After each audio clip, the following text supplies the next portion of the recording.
everybody? It's me, Jarius here, and I'm coming at you with another episode of Draw with Jarius on episode 7 that we got going on here. And what we'll have for today are some 5-minute gesture drawings of the head.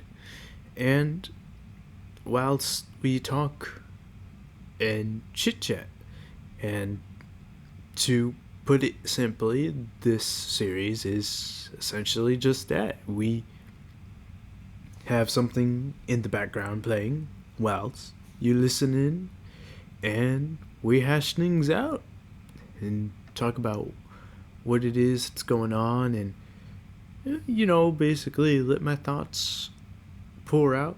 And while you eat or drink whatever it is that you eat or drink, or you're just bored like I am and getting in tune with whatever we got going. And so yes, that's going to be what we have for today. So, as ever, I have been taking a liking to drawing heads. That's been my study as of late, my focus for getting better at drawing heads, because it's of course, a vital point of perspective and how it looks and how it feels. And there was a way that I want to go about it, because heads, there's a lot going on with the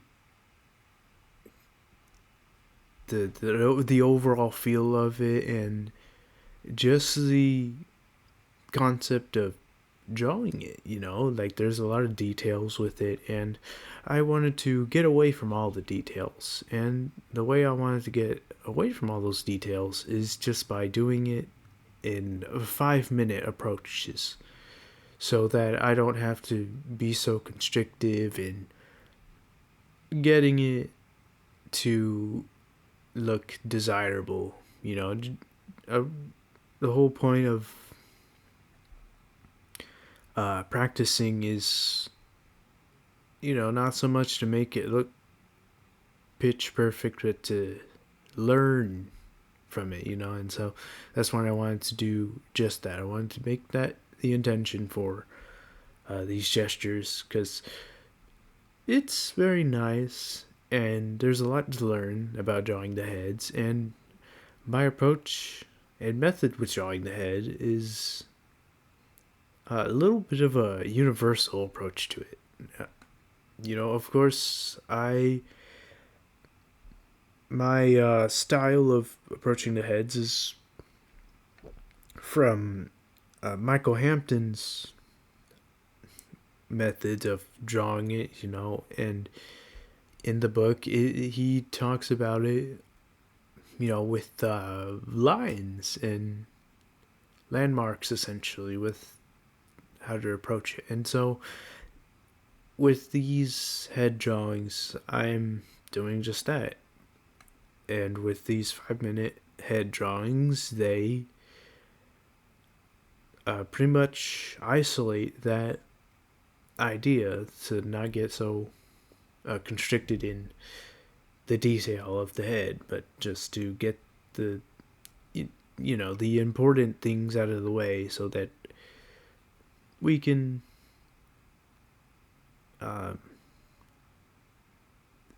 take from here and there and what it's important. So yeah, I hope you come to love these head drawings and see the improvement that goes on with them, because I sure feel much better and more free loose with them. So there's always a good time for practice and learning and just getting better with the head, because my goodness, I know I need it. But aside from all that, I there's been a bit of a storm that has happened yesterday that was literally raining hail. I don't know if you've had any form of the rain as well from wherever you are, uh, but that was pretty crazy. um, it wasn't, disastrous by any means. Didn't lose any furniture or nothing went completely destroyed for sure, but uh, in the aftermath, there was a lot of debris as far as the branches and the leaves. This pretty uh, traditional things. Um, and frankly, how it looked afterwards, it was like, it was a good cleanup and gave me an excuse to go outside and get some fresh air, because I love drawing and I love doing these videos and basically isolating in a sense, because that's how I learn. There's a lot of distractions that go on with just like, you know, um, life stuff and social media, and getting into drawing, it just kind of tunes out all of that, and pretty much brings it back to what I love, But getting outside and getting a breath of fresh air is always just refreshing and really harmonizing.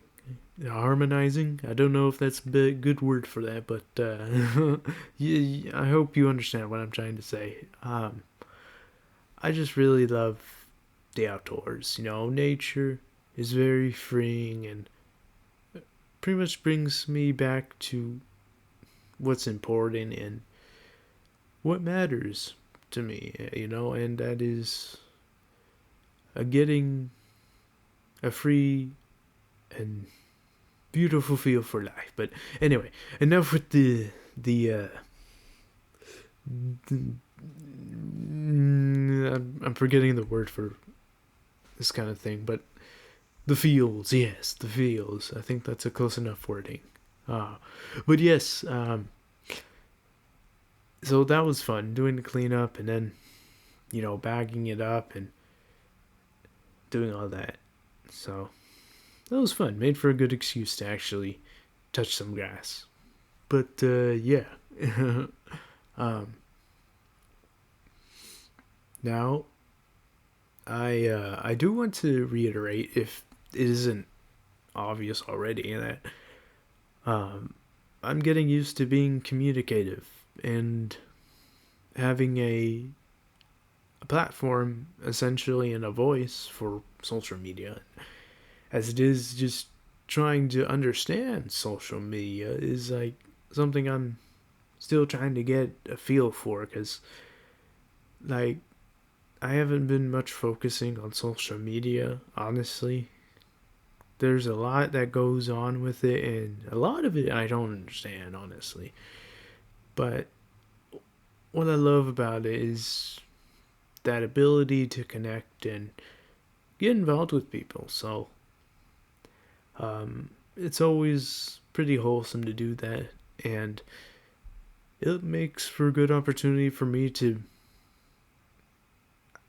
break the ice in a sense and get sharpen my communication skills, because there's a lot of things that go on with it, and so that's where it's like, okay, so how do we approach this? How do I get better at this, essentially? Because there's a lot of um, things that my mind thinks about when it comes to talking to someone. So, like, for example, on stream that I did, um, earlier today, there was a user that popped in, and he wanted me to draw his friend's OC, and I was like, oh, okay, hi, so this is happening. And so, obviously I didn't plan for talk, and that's where it's like I'm now coming to understand, like, oh, okay, so it's like I need to basically adjust to talking to people. Like, it feels strange to say that, and must feel strange to hear that. But if it wasn't obvious already that my approach to communication is untraditional, so that's where it becomes like, okay, so what can I do here to get better at this? Because communication, I get a little slow with it and can get a little overwhelming with me, and so that's where it's like, alright, so I need to adjust to this, because obviously getting used to people is just life, honestly. So it's like, how do I approach this? And I don't mean to rattle on about it, because it made for a good opportunity to talk to someone. I just wasn't expecting it to happen so quickly. I just streamed, I think I only have like 6 streams in already, and like to see someone pop in and be all like, hi, it's like, oh, okay. But it's like, I gotta, shoot for the stars, essentially. And so that's what made me pretty happy. It was a pleasant surprise. And speaking more on that, with the fellow who popped in, I'm trying to remember his name right off the bat. Pasta something. I'm pretty bad with remembering things, remembering names in particular. But yeah, he wanted me to draw his friend's wolf OC, and that made it clear to me that my practice with drawing Sonic characters, because I've been getting into that a little bit, has been loose and good for learning. So that's where it's like,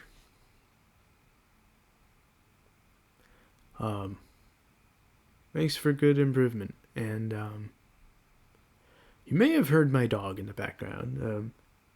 She's kind of annoying, but yeah. Anyway,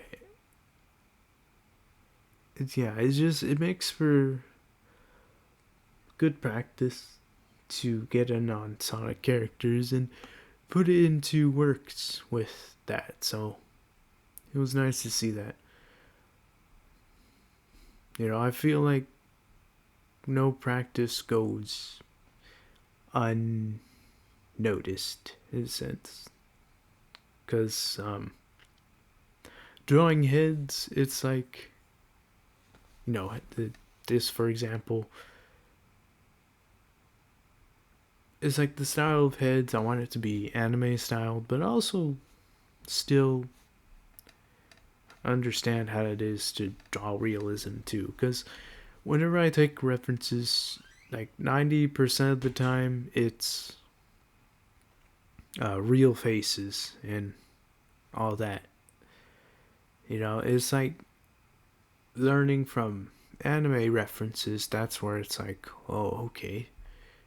Because I'm seeing the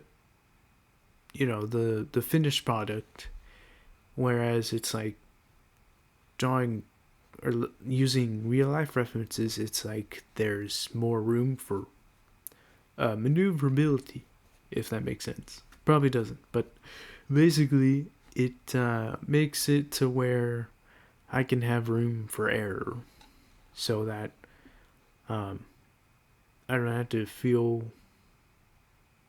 constrictive in my approach to drawing the head.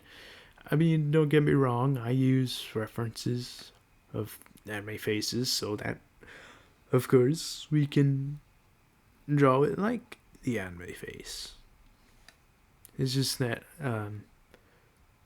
I want to observe all corners of the aspect and not be so limiting. But aside from all that, though, it's pretty fun to think about, and to see the improvement be there. And yeah, it's just been really nice.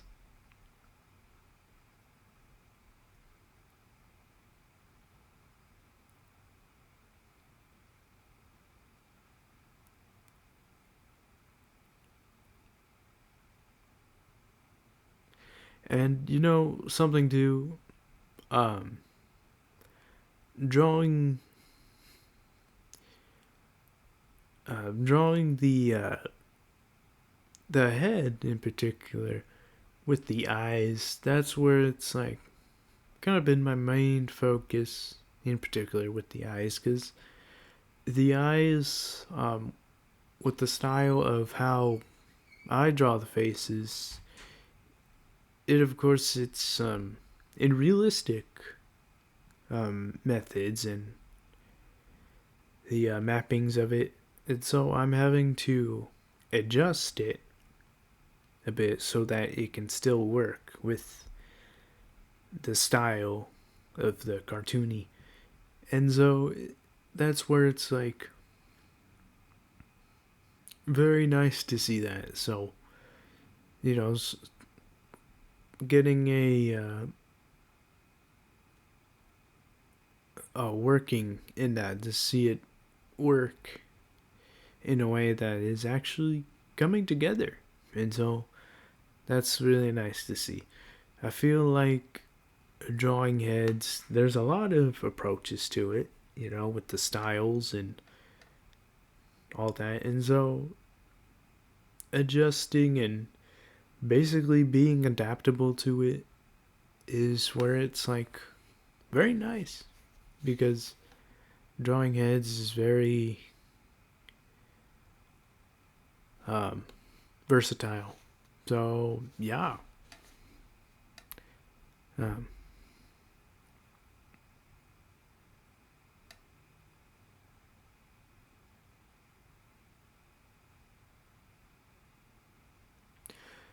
So earlier I had mentioned a talk about social media, and so my this is going to be a good opportunity for me to vent about social media. If you are rewatching this or you're watching this and you get bored with it, by all means you can skip this part.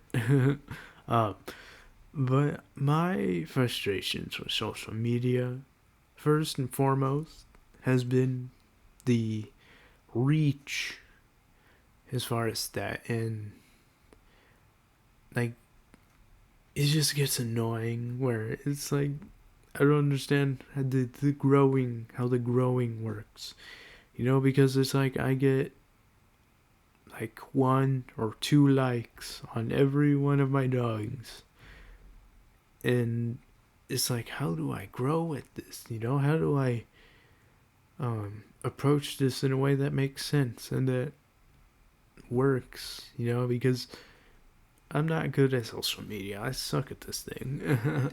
But it's like something that I need to get better at. And that's where it's like, how do I get better at this? Is this something that is in my control? And what is in my control that I can approach it and, get better with it?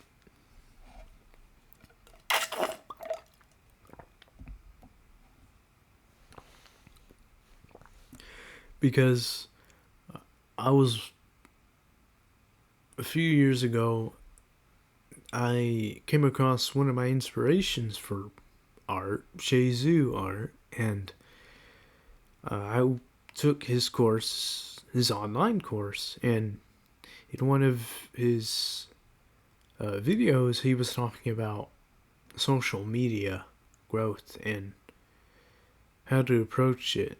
And so, in one of the topics, he was talking about output and input, and how output is the growing aspect of social media and the things that are out of our control. So, like the reach and the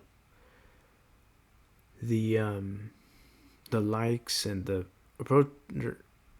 I guess the likes could be in the input, but basically it's like he was saying the things that you have no distinction over, and he got honest with his growth with it, and as far as his own growth with it, and he was just saying that he got lucky, and that's where it hit me, where it's like, oh, so I'm over here thinking like, okay, well that's in a way good to know, because at least there is only so much that I can do and so much that I can have in my control, and so the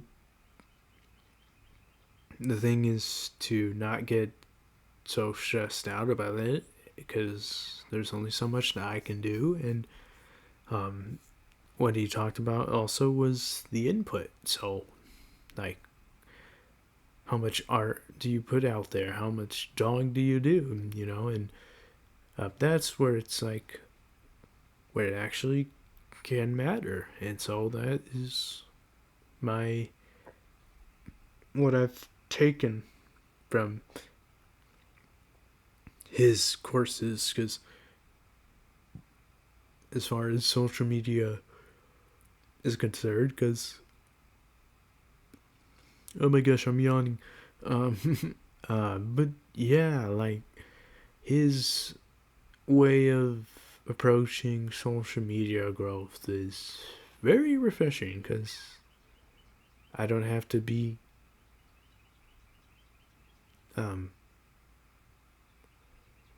sad that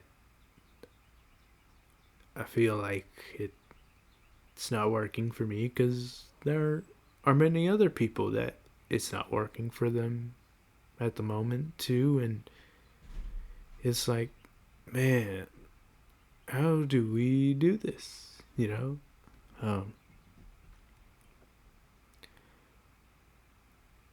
it's like I look at some photos of other artists and like their ways of growth, and that's where it hits me that like the stage of not growing is temporary, and that is something that I'm having to stick in mind too, because I mean, I've been drawing for 5 years now, and it's like, when is it, you know?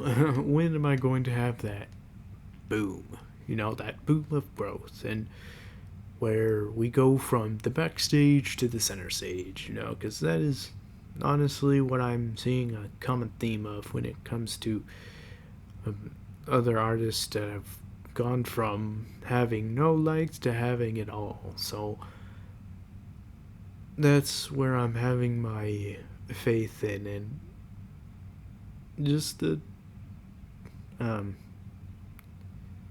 the trust in the time.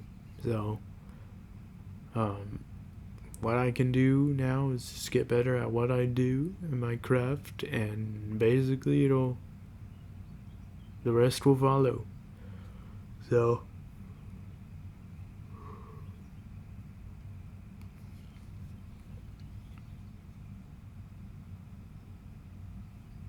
like frankly, I'm just like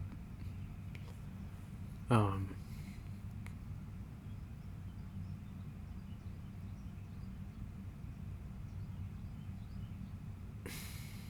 I had an idea on my mind to talk about, and then I forgot it.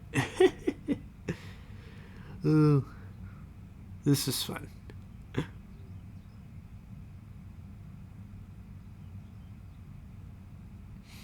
Oh yeah. So like growing, we particularly on YouTube, because I mean that has been my desire to always start a YouTube and make it big on here and just share my love for what my love, just that, and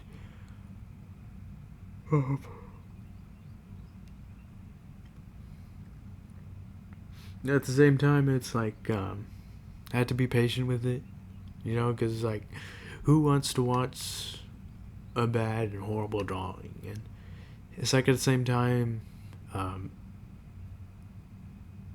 trying to basically hot potato between these things. It's where it's like, okay, so uh, we can't do both at the same time, because I need to focus on learning and improving so that um, we can be ready to approach it doing YouTube videos, because it takes effort and consistency to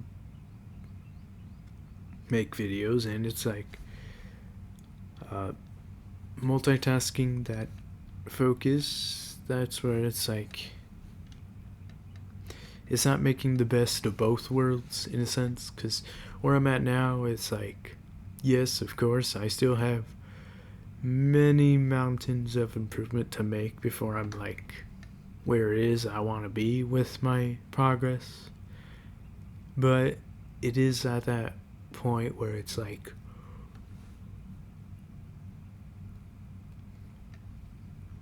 yeah, excuse me, I can um,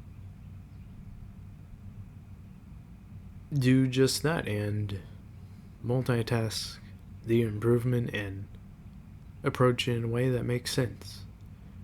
That way I don't have to feel so constricted and limited in my focus, because now I can divvy up time to making videos and improving my art.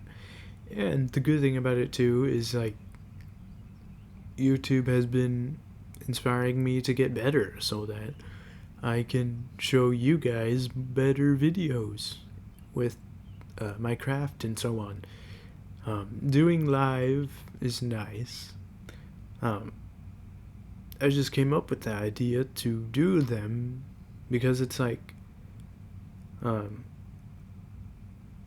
streaming is fun, and because it's real time and is like that live interaction, as well as it's a good way to look back in on what it is that I made, and that goes to for the videos in general, of course, because initially this doing YouTube, what I had in mind is to make a little journey, of my improvement with art, because I mean, yeah, I would definitely say that I'm not a beginner.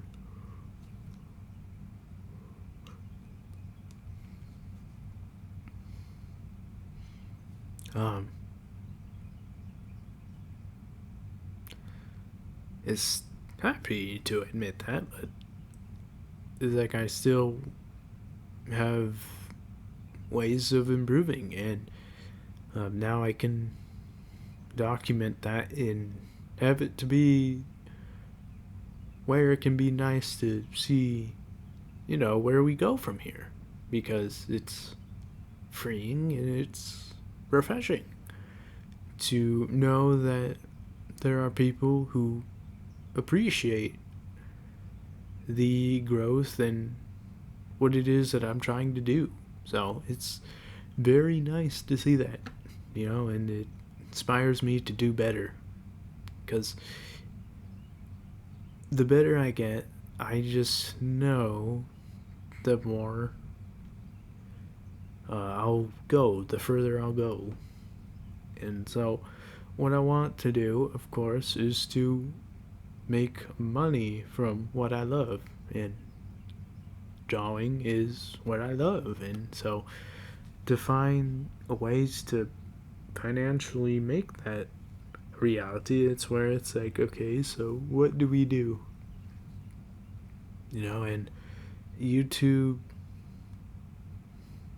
that's like where I have an idea to do, because I love the ability to make something out of nothing, essentially. And YouTube allows me to be me. That's in the very wording of it, YouTube. So that's where it's like refreshing, because it's like it gives me opportunity to just be me and to have a window or a door or like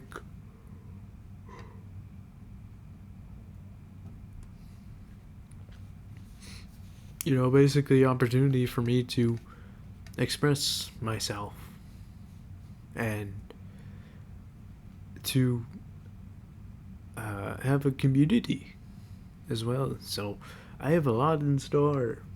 I have a lot of vision for what it is that I'm going to do. And so that has been my motivation so far. Like, my motivation has not been the numbers, it has not been the likes, it has not even been the improvement, so to speak. It has been what I have in my dreams and the people that I can impact and leave a mark on, in a sense. Because it's like, there's so much I've seen with other people that are doing what they love and making impact. Like,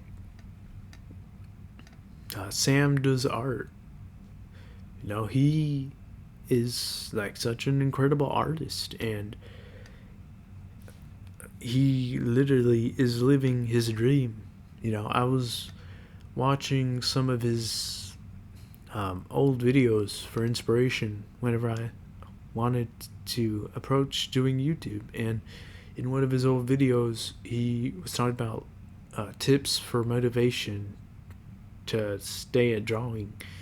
And one of his tips was to have a goal and to have a dream for what it is that you want to do with drawing, and his dream, and what he said, was that he wanted to one day be at a point where he can financially support himself with his art. And so years later, he's doing just that, and he's literally living his dream of his words. And so that's where it is that I want to do that very same thing. I want to make a living off of what I love and to make money from what I do and draw. And so that's where it's like, so how do I do that? And so I've and one of his tips that he was saying along is to observe other inspirations that inspire you. And so that is what I wanted to do with Sam, because it's like, how does he do it? How do we approach social media? Because it's like, how do I grow? Like, that has been the one thing more than anything. How do I grow at this? Because it's like, the skill, I'm not bad. Like, I say that with humility, of course. Like, I'm not bad. So how am I not, like, getting the numbers? Like, what is going on here? And so it's like, how do I approach this social media thing? Because, yeah, I'm still very new to growing and this whole game of social media, because there is a lot of things that go on with it that I don't understand. And I see that it can be like toxic too, because um, there's a lot of negativity around it, like Twitter, for example. Like the hate posts on there are just crazy, man. Like I don't understand it. Like how people can be so mean and like unemotional, essentially. Like um I'm trying to think of an example I can give you guys.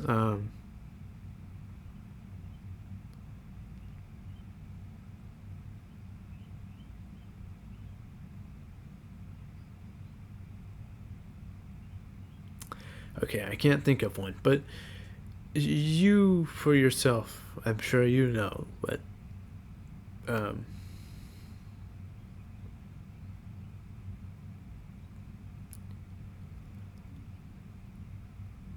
it's like getting across that one person who just says the meanest thing. That's where it's like, okay, what is going on here? um, like one of the cosplayers that I've been following for a longest of time, Maris Webb, she had walked away from social media a couple of days ago, and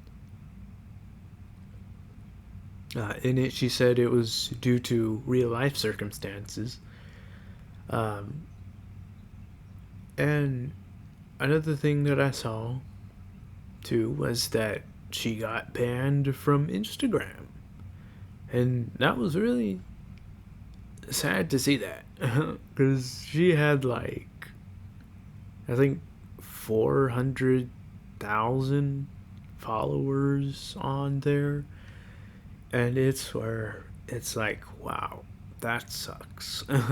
So she ended up making a new Instagram a little later, and that turned out to be um, a new approach to it. And shortly afterwards she just decided to quit altogether. And so again, she said it was due to real life circumstances. And so it was just really like sad to see that, because I mean she's such a good cosplayer, and she is a great source for reference whenever I'm doing my studies of the figure. Because she puts a lot of character and passion into what it is that she does. And so it was really sad to see that. Really sad to see her go. But, yeah, it's like at the same time, eventually everyone that you watch on social media is gonna walk away. I mean, that's a little sad thing to think about, but it's the reality of it. Like, a YouTuber that I've literally grown up with, Dashi Games, I came across him when I was like 12 or 11. It was with my big brother, and we were watching a horror game, him playing the horror game. It was just so funny. Like, we really liked him. It was actually, something that me and my brother could connect with, and so that was very nice. And even up to now, I do keep up with him, of course. And in my teenage years, in school, I would watch him all the time. He was really funny to keep up with. Um, Nowadays, though, I don't keep up with him as much because, I'm doing this drawing thing and just life in general. But, he's still there. He still makes videos. But I was watching a short of him and where he talked about how he's eventually gonna retire from YouTube and just, essentially walk away from social media. And that's where it's like, to begin with, Dashi hasn't been much invested with social media. He's kind of kept to himself, and that isn't to say that I don't like that or that that makes him weird, because social media and being in front of people with the amount of following that he does, I would definitely be overwhelmed by how much people, like that mental pressure of having that much people stay in tune with you. It's something that I'm gonna have to get used to myself. Like, again, like I was saying earlier, having that surprise of that person who said hi, like, even that, it's like, oh wow, okay. It's like, it's amazing how just one person can impact how your approach to your mental thing and all that. Because it's like,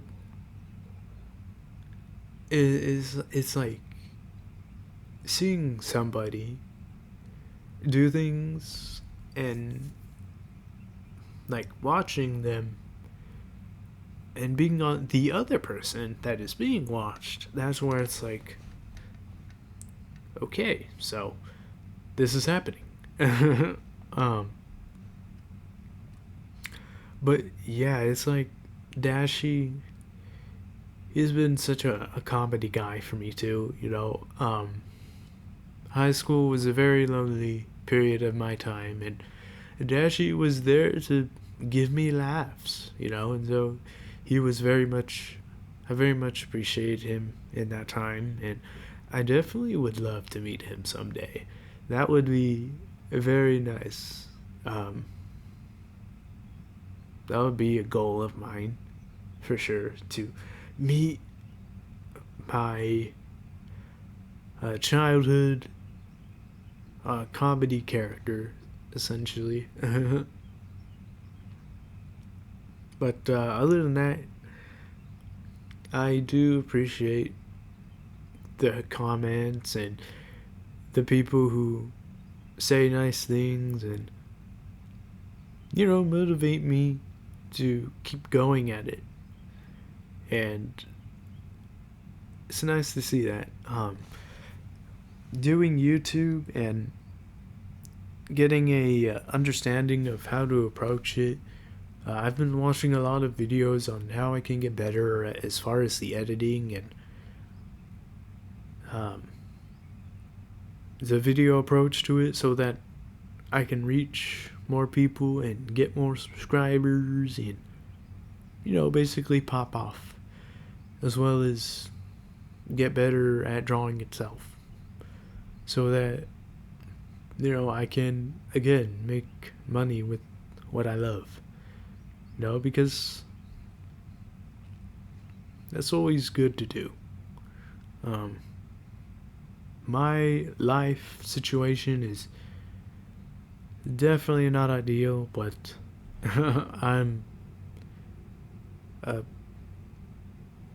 doing my best to keep a positive outlook on it and not get discouraged. Because, yeah, there is plenty of opportunity for discouragement, but I am not going to entertain that. Aside from all that, though, on a more happier topic, the other day I was having family time, and it was with my aunt and uncle that I don't see often, and it was very nice. My younger cousins, they are always a fun time to hang out with, and to see them have a fun time too is always nice. My cousin and his younger brother, they had a lot of fun times to play with, and it's like me, like I don't have to be the engageful one there, and this may sound a little confusing, but it's like to see the ones I love have fun. That's where it's enough for me, because it's like, again, there's a lot of distractions and a lot of baggage that comes with social media and all that, and that's where it's like hanging out with the people I love, it brings me back to what's important, and so that was very nice. My aunt and uncle, they have 3 kids. Uh, the oldest one, he's a pretty shy guy, but he reminds me a lot of my brother. um, the youngest of them, he's quite the energetic one, and he's quite a fighter. And then the second one, who is the middle child, is, my goodness, she's such a smart cookie. She was going on to talk about how she has her own little business at her school. she has literally a 3D printing little business, and with dinosaurs and dragons, actually dragons it was. And so she was showing it to me, and I was like, wow, this is actually really cool. Like 3D printing, you guys, like this is a thing. Really? Did you know that? I did not know that. What is that? It was really cool, and it was really wholesome to hear her talk about it. And she is by no means a shy girl. Like she's very approachable and talkative, or maybe talkative isn't the right word for it, because she isn't obnoxious. It's like she's confident. Yeah, that's it. She's confident in her approach, and she knows where it's at. And like, she's 9 years old, to give you context. So it's like, seeing that is so nice, because it's like, the people I love are already so amazing, and she's only a kid, like I can't imagine just how much of what she's gonna do when she gets to my age, and it's like, when I was her age, I was just like, how do I like do things? Like my mental maturity was still developing, but it's like with this younger generation, if I can say that, it's like they're maturing at a rate that is much sooner and much quicker. And that is, there's like two sides of that, right? Like a side of joy and comfort, but also a side of worry and concern, because there is a lot that is going on, with controversy and all that. Like, I'm not gonna get into the nitty gritty of it, but I'm sure you know what it is that, like, you have your own way of what that means. And the approach and how to go about things, that's where it's like, my goodness, this generation will definitely be an interesting one. Because, like, from me growing up, it was pretty straightforward. Not easy, definitely, but it was fun. I by no means felt like I suffered or that I have been held back by whatever it is that has been happening with my life. It's been opportunities for growth and learning.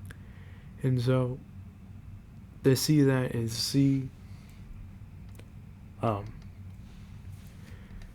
things just come together, it's been nice. There's a lot that goes on in the background, and it's nice to pretty much come together and basically find a shared connection, and that is basically what I love about it. With finding people that also love what I love, and a community that is refreshing and wholesome. So it's like I love to see that, and to have it is what I have in mind. It's a lot, and I'm, like I was saying earlier, staying true to what is motivating me, and staying true to my vision for what I have,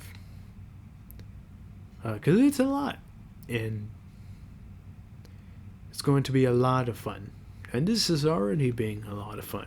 Like doing these little sketches and seeing the growth happen, and seeing people already stop by and say things and like it. It's like, oh, it's starting to come together. Slowly but surely, you guys. Slowly but surely. But yeah, I hope you've enjoyed these talks and this 5-minute gesture head drawings that we've had in the background. I've had a lot of fun making these, and I hope you've had a lot of fun watching them and listening in, because I know I did. And I truly hope that you can stick around and basically see the things come together too, man. Yeah, it's gonna be a lot of fun. So I have a lot of good things in store. But aside from all that, I'll see you in the next one. Oh, but before I forget, I do want to say that these sketches have been 12. I think I did like 12 or 13. And this was all in an hour, of course, because I put them in an hour and then I fast forwarded them for a bit and then I compiled them. But yeah, these were done in an hour.